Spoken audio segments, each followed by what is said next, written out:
Olá a todos e a todas. Meu nome é Fernando Russo na Alemanha, eu sou doutorando em Criminologia na USP, sob a orientação do professor Maurício Dieter, nosso coordenador aqui do curso, em homenagem ao novo livro, mas a toda a obra também do professor Juarez Serino dos Santos. E hoje eu fico encarregado aqui do último capítulo do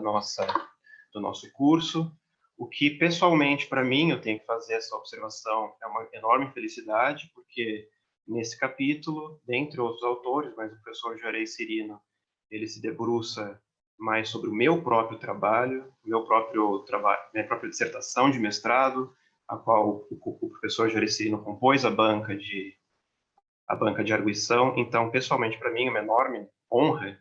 comentar aqui sobre o meu próprio trabalho. Eu não sei se eu sou merecedor dessa honra, mas, de qualquer forma,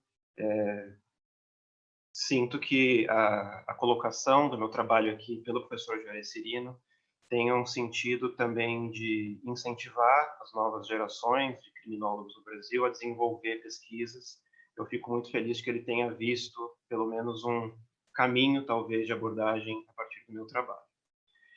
Bom, começando propriamente o tema do capítulo, o título é Economia Política da Punição, subtítulo Imperialismo e Dependência. O escopo do meu trabalho foi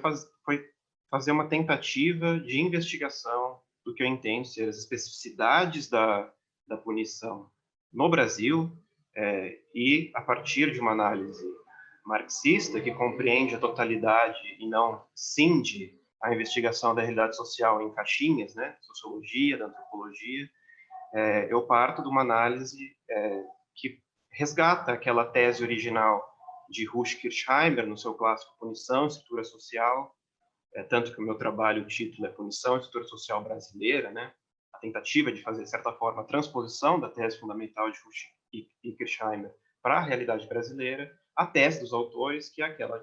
tese já conhecida, de que todo modo de produção tende a descobrir formas de punição que correspondem às suas relações de produção. Daí, por exemplo, né, que a escravidão como pena é impensável fora de um sistema escravista, que penas pecuniárias são impensáveis sem a generalização do dinheiro como meio de circulação e pagamento,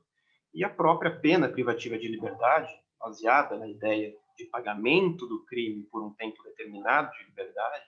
é impensável sem um modo de produção que quantifica a riqueza pelo tempo de trabalho necessário à produção das diversas mercadorias.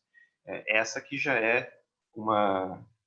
leitura a partir da obra de Pachucanes, já referenciada em capítulos anteriores pelo professor Juarez Serino, na sua clássica obra Teoria Geral do Direito e Marxismo.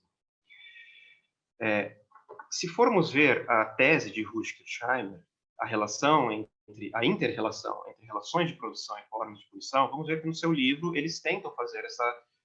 uma leitura disso a partir da transição do feudalismo para o capitalismo na Europa Ocidental. Porém, se nós formos olhar com mais atenção, nós vamos ver que em certos pontos os autores deixam de relacionar relações de produção e formas de punição e tratam mais especificamente da relação de mercado de trabalho e formas de punição, o que é uma coisa bem distinta da outra. A partir desse, em certo sentido, esse desvio original, surgem teses como, talvez a mais clássica, aquela um trabalho de Jan Jankovic, ou Jankovic, não sei exatamente como é a pronúncia, Labor Market and Imprisonment, de que faz uma certa tentativa de projeção da tese original de Kirchheimer para regras gerais. A ideia desse autor é de que, em cenários em que você tem uma oferta excedente de força de trabalho, as penas, ou melhor, uma oferta de força de trabalho inferior à demanda por trabalho, as penas as formas punitivas tendem a ser formas punitivas que empregam produtivamente essa força de trabalho, daí todas as penas que articulam a partir de trabalho carcerário, etc. E, no sentido contrário, quando a oferta da força de trabalho é superior à demanda por ela, tende-se a se desenvolver penas que empregam improdutivamente a força de trabalho, sejam penas corporais, seja mais contemporaneamente a ideia de prisão-depósito. Veja, isso não é propriamente errado, pelo menos não segundo a empiria analisada Hutt-Kirchheimer e, em certo sentido, também por Yankovic. Mas essa não pode ser, de forma alguma, uma regra geral que nós possamos aplicar instintamente, independentemente do contexto. Podemos pensar, por exemplo, no Brasil, em 2014, o Brasil teve, no final do ano, salvo engano, a sua menor taxa de desemprego de toda a história. Então, nós podemos pensar que seria um momento em que a demanda por força de trabalho era muito intensa e, portanto, a oferta estava abaixo dessa demanda, e mesmo assim, 2014, como todos os anos que se sucederam, isso é uma especificidade da nossa formação social, a punição e o encarceramento cada vez cresce mais. A cada ano cresce mais. 2014 foi o ano de maior encarceramento até 2014, 2015 até 2015 e até hoje nós temos esse crescimento. Se formos ver, portanto, que essa tese, essa forma como é formulada, essa tese não pode ser indiscriminadamente aplicada. Eu chegaria a dizer até que não há uma regra geral para compreendermos a punição. Resgatando a essência da tese original de Hutt-Kirchheimer, o que eles estão dizendo é que em cada concretização, forma específica como se concretizam relações de produção específicas e também igualmente determinadas, desenvolvem-se formas específicas de punição, ou seja, nós nunca estamos isentos do trabalho de fato investigar a realidade que nós estamos nos debruçando. E a questão, portanto, nesse sentido, para entendermos a punição do Brasil, parte da compreensão do modo específico como as relações de produção capitalistas se concretizaram na nossa formação social. E partindo aqui já desde o início de um pressuposto, eu não vou poder, infelizmente, desenvolver, acho que desde o início não, mas desde a descoberta do Brasil pela Europa, a nossa formação social é desde o princípio constituída como formação social capitalista. A nossa investigação deve começar, portanto, como o modo como o Brasil foi integrado ao modo de produção capitalista. No limite que a gente tem aqui, apenas para uma apresentação sumária do meu próprio trabalho analisado pelas lentes do professor Jurecirino, nós temos necessariamente que nos ater apenas à história mais recente, quero dizer aqui, finais do século XIX e toda a história do século XX, o que nos leva, então, portanto, para os debates sobre imperialismo e dependência. O debate sobre imperialismo é um debate que marcou época nas primeiras décadas do século XX. Já, de certa forma, a tendência do capitalismo à formação de monopólios formam a base do imperialismo, a gente vai ver isso um pouco mais à frente. Já foi analisado pelo próprio Marx no Capital, ali em 1867, a primeira edição do primeiro volume do Capital, né? Mas o primeiro autor a tratar diretamente da questão foi o inglês John Hobson, um liberal, né, não vinculado à tradição marxista, mas que em 1902 lançou um livro chamado Imperialismo. Tem essas vantagens quando você é a primeira pessoa a tratar sobre um tema, você pode nomear o seu livro apenas Imperialismo, né? Todos os outros posteriormente vão ter que tentar de alguma forma desenvolver o título, mas é o primeiro que traz essa análise mais direta sobre o tema do imperialismo. Posteriormente a ele, aí sim, já dentro da tradição marxista, o rol de autores que trataram sobre isso é extensíssimo. Apenas um apanhado aqui das principais referências desses autores. Nós temos o livro de Rudolf Hilferding sobre o capital financeiro, esse é o título do livro, Capital Financeiro. Temos as contribuições de Rosa Luxemburgo, no seu livro A Acumulação do Capital. Temos o livro O Imperialismo e a Economia Mundial, de Nikolai Bukharin, um dos líderes da Revolução Bolchevique de 17. As contribuições de Karl Kautsky, herdeiro, em princípio herdeiro intelectual de Marx e Engels, antes de se tornar o renegado Kautsky. Kautsky também se debruça sobre o tema do imperialismo nos seus artigos sobre o ultra-imperialismo, essa é a tese dele, bastante criticada por Lenin, nossa principal referência nesse tema, em seu clássico ensaio, né, O Imperialismo, Fase Superior do Capitalismo. Resumidamente, né, o imperialismo, apesar dele ter, em princípio, e de forma imediata, nós pensamos imediatamente associado ao imperialismo, a política imperialista, ou seja, desenvolvimento da política colonial, das influências nas políticas internas de outros países pela potência imperialista externa, mas o imperialismo tem por assim dizer, uma base econômica por trás disso, que está relacionada com o próprio desenvolvimento do capitalismo, que com o seu desenvolvimento estabelece um desenvolvimento da relação entre o setor bancário, financeiro e a indústria. as indústrias, conforme elas se desenvolvem, elas dependem cada vez mais do crédito ofertado pelos bancos, e os bancos, na medida em que ofertam um volume de crédito cada vez maior à indústria, têm interesse crescente no bom sucesso do investimento industrial, o que leva a uma associação entre o capital bancário e o capital industrial, que foi formulada inicialmente por Hilferd, que ele denominou capital financeiro. Esse capital financeiro, que é essa associação entre banco e indústria, que tenta, para preservar os interesses do banco no desenvolvimento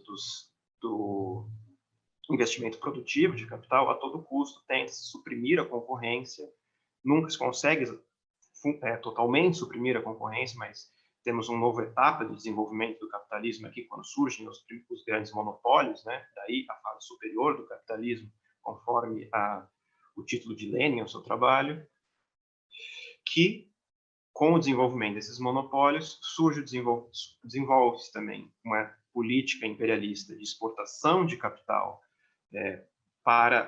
a periferia do sistema capitalista mundial, onde as taxas de lucratividade são mais elevadas, e com isso, esses monopólios associados ao capital financeiro redimensionam a divisão internacional do trabalho. A partir de então, as nações do capitalismo dito central, elas vão se especializar nos ramos mais desenvolvidos da indústria, e as nações ditas periféricas, ou melhor dizendo aqui, já para entrar na nossa própria realidade, dependentes, essas nações vão se especializar nos setores inferiores e intermediários da indústria. Surge assim, a partir dessa nova divisão internacional do trabalho, a relação entre imperialismo e dependência. A dependência, trocando em miúdos e de forma breve, assim como o imperialismo, também é um debate que marcou época, já não no início do século XX, mas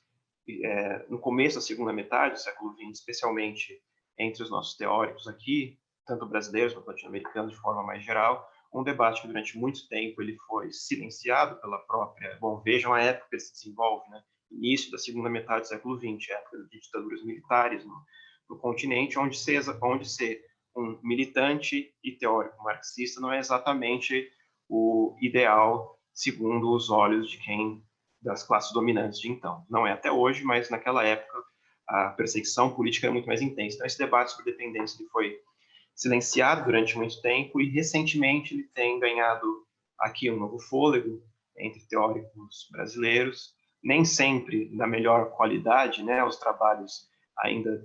têm que desenvolver mais sua potência crítica, mas faz parte de todo o desenvolvimento teórico.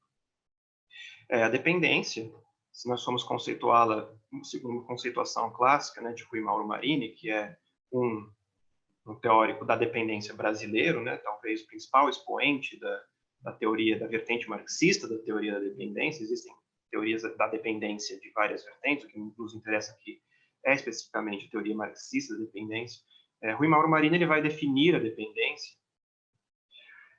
como a relação de subordinação que se estabelece entre nações formalmente independentes, em que as relações de produção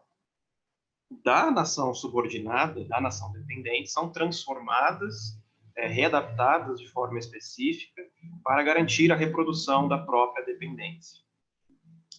Assim, portanto, o que nós chamamos do nosso subdesenvolvimento brasileiro, ele não pode ser compreendido como é uma tradição na literatura econômica dessa época, como um mero atraso ou como a falta de desenvolvimento. Mas o nosso subdesenvolvimento tem que ser compreendido como o próprio modo de desenvolvimento do capitalismo na nossa periferia mundial. Daí a famosa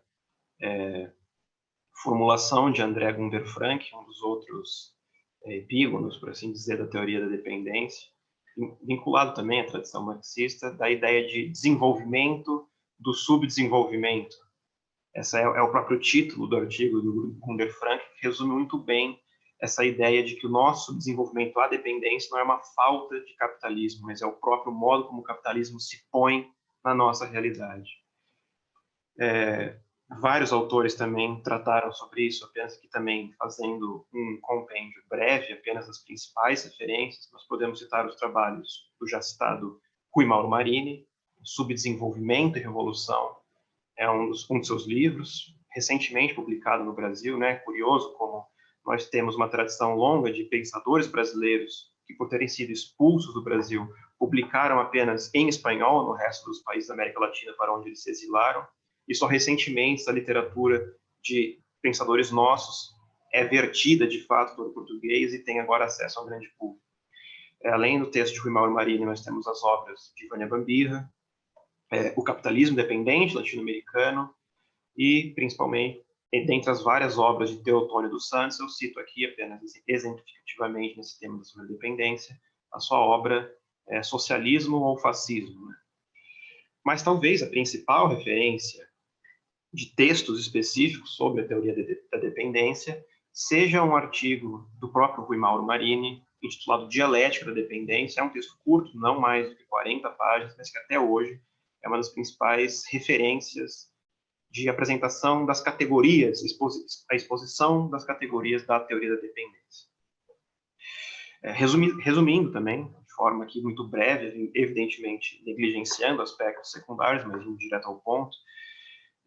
a questão da dependência ela se resume da seguinte forma: em virtude, né, dessa especialização das nações dependentes nos ramos menos desenvolvidos da indústria, como a gente viu por influência da nova divisão internacional do trabalho feita pelo desenvolvimento do imperialismo, né, estabelecem-se mecanismos de transferência do valor do valor e da riqueza que é produzido nas nações dependentes para as nações centrais. Mecanismos esses vinculados tanto ao comércio internacional, à forma como os preços internacionais das mercadorias são fixados, quanto a cobranças de juros por créditos externos, pagamentos de dividendos de ações compradas pelo capital exterior no Brasil, enfim, diversos métodos nós não podemos nos debruçar aqui. O que importa é que, através desses vários mecanismos de transferência do valor produzido nas nações dependentes, mas que é apropriado nas nações centrais,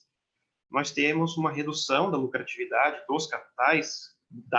dos capitalistas que se põem nas nações dependentes, que buscam compensar essa queda de lucratividade, apenas compensar, veja, eles não buscam eliminar esses mecanismos, eles tentam compensá-lo através de formas de elevação da sua própria lucratividade, que passa aqui, necessariamente, pela exploração redobrada da classe trabalhadora, através aqui dessa, que é a categoria central da teoria da dependência, que é a superexploração da força de trabalho, que, resumidamente, a gente pode entender como a remuneração do trabalhador abaixo do valor da força de trabalho. O valor da força de trabalho aqui é entendido como todo o conjunto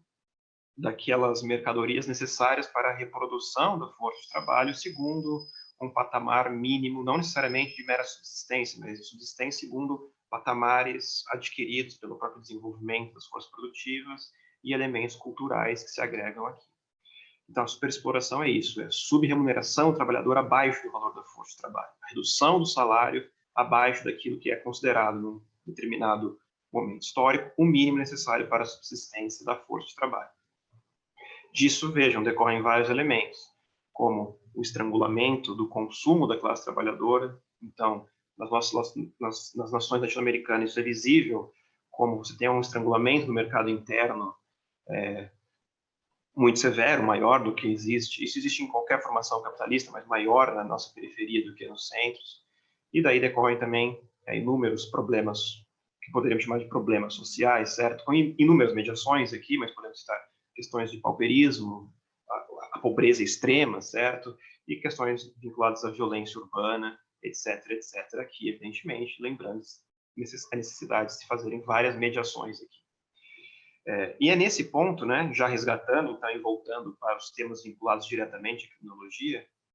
que entra a minha hipótese do meu trabalho, que é tão bem resumida pelo professor Juarez Cirino aqui na conclusão da sua obra. A minha tese, né, por assim dizer, é basicamente a minha hipótese, né, na verdade, é a ideia de que a superexploração, essa subremuneração perene da força de trabalho, ela só é possível em virtude da instrumentalização da punição e do sistema penal, portanto, contra a classe trabalhadora nacional. Explicando isso, a redução do salário abaixo do valor da força de trabalho é algo que acontece com certa normalidade em qualquer formação social capitalista. Isso acontece, por exemplo, em momentos de crise, ou em virtude da própria repressão à greve, enfim, repressão ao movimento organizado da classe trabalhadora. Mas, de uma forma geral e como tendência histórica,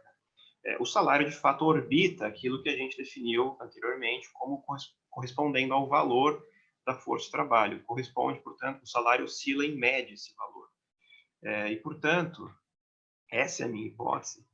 Para que haja uma queda permanente do salário abaixo desse valor da força de trabalho, ou seja, uma queda perene e não mais determinada por fatores que vêm e vão e acabam se anulando, assim, numa análise de perspectiva histórica de mais longa duração, portanto, para que haja essa subremuneração permanente da força de trabalho, torna-se necessário algo que a gente pode chamar aqui de uma repressão adicional sobre a classe trabalhadora. Uma repressão adicional, portanto, igualmente permanente. Daí aqui a minha proposta de que, na nossa periferia, o sistema penal ele não tem apenas um papel negativo no sentido de que ele não cuida apenas dos efeitos dos efeitos negativos, por assim dizer, do desenvolvimento capitalista. Mas não, o nosso sistema penal ele tem um papel positivo aqui, veja bem, no sentido em que ele faz parte da própria conformação das relações de produção. Ele não lida apenas com os seus efeitos, mas ele contribui para a conformação dessas relações de produção. Se ainda não está claro, né, a superexploração da força de trabalho, essa categoria central da teoria da dependência, ela própria é uma relação de produção específica da nossa periferia capitalista, para a efetivação da qual o sistema penal, ou seja, a instrumentalização da política penal contra a classe trabalhadora, contribui para a efetividade da superexploração. No meu trabalho, eu busco, evidentemente, desenvolver essa hipótese analisando toda a história do Brasil. Não é o caso aqui de entrar nesse debate, senão alongaria demais a nossa exposição, no que é aqui apenas um convite à leitura da obra do professor Gerecerino, né? Isso aqui não esgota o que está ali. Mas uma questão que eu ainda gostaria de considerar aqui sobre como isso se dá na nossa história brasileira envolve aquilo relativo a como o que a gente poderia chamar, né, de forma não tão bem conceitual aqui, mas a questão do negro, né? A questão de como o sistema de punição, essa articulação que eu estou desenvolvendo, que a gente está desenvolvendo aqui entre relações de produção, superexploração da força de trabalho e sistemas punitivos, como isso se articula com a questão do negro, já que não é uma novidade para ninguém, a nossa população carcerária e os alvos também de violência policial e todas as outras formas como o nosso sistema penal se efetiva na prática, os seus alvos, por assim dizer, privilegiados, são a população negra, né? Veja que isso não é uma tarefa tão simples, porque aqui a gente tem que passar desde o início sobre como a gente vai inserir a questão do negro nessa concepção mais totalizante da realidade social brasileira.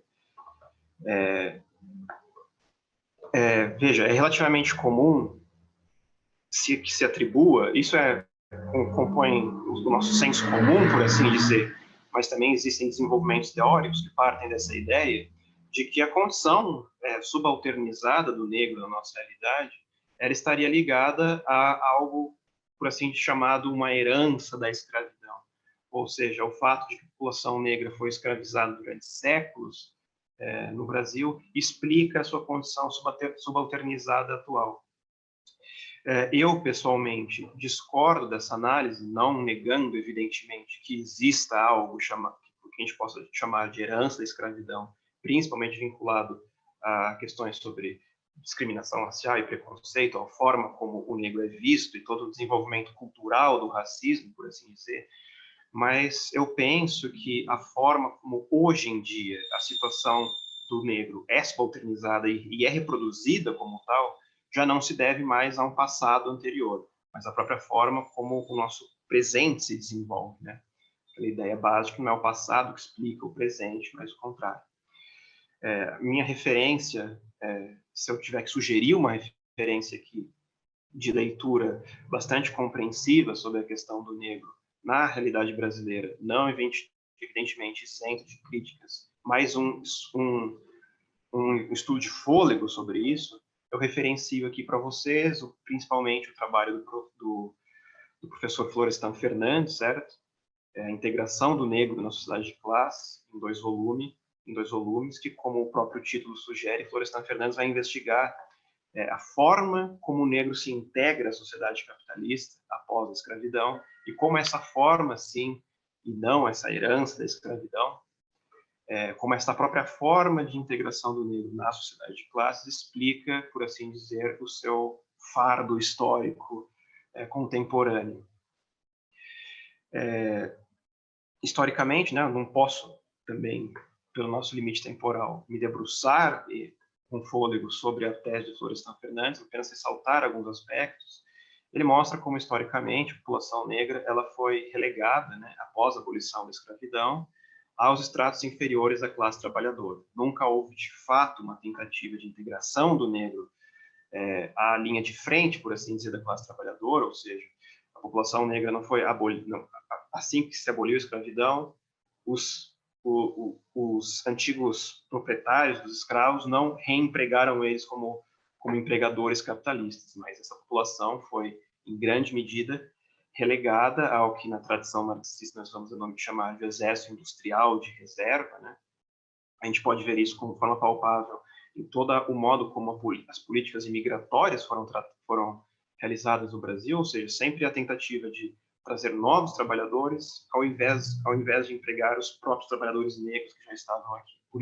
inúmeros motivos que o professor Florestan Fernandes analisa em seu livro. Veja, essa condenação, em certo sentido, da população negra aos estratos inferiores da classe trabalhadora, a um certo modo, membros permanentes do nosso exército industrial de reserva, convertem a população negra em alvo privilegiado da superexploração da força de trabalho. E, portanto,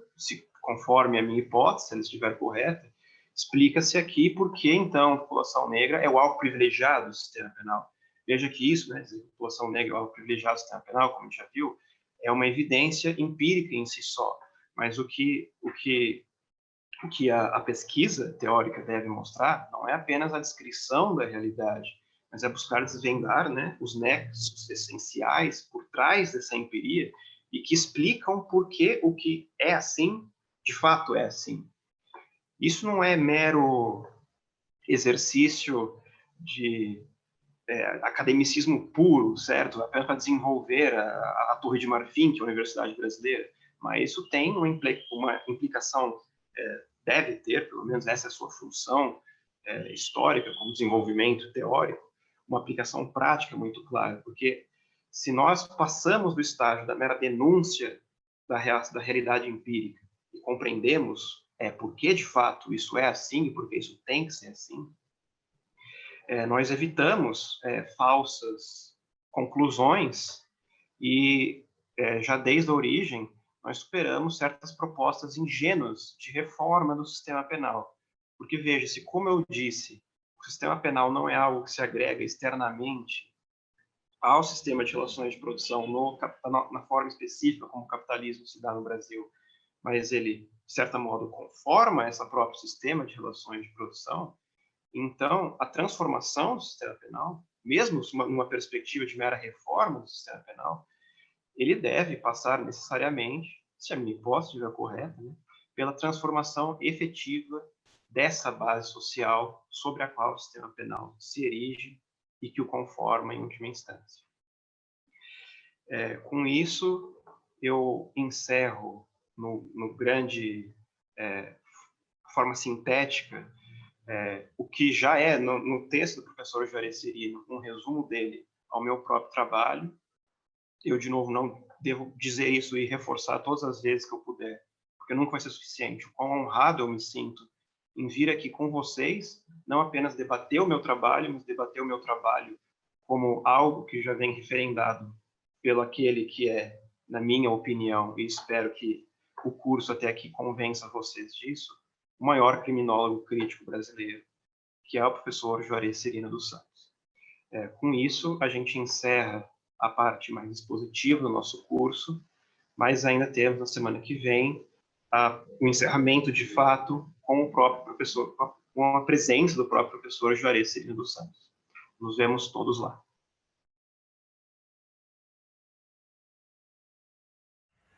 Juarez Cirino, oi, herzlichen Glückwunsch zum Geburtstag. Hier ist Sebastian. Estou lembrando de você, homem, e sei que quando você chegou para a Alemanha pela primeira vez, na sua mala você tinha a arte de fazer churrasco que você ensinou ao nosso amigo Barata. E quando você voltou para o Brasil, você tinha na sua mala o pensamento da criminologia crítica que você trouxe para o Brasil, institucionalizou com o seu próprio instituto e nos seus escritos importantíssimos. E quando penso em você, tô com muita saudade. Eu lembro como você me recebeu com os braços abertos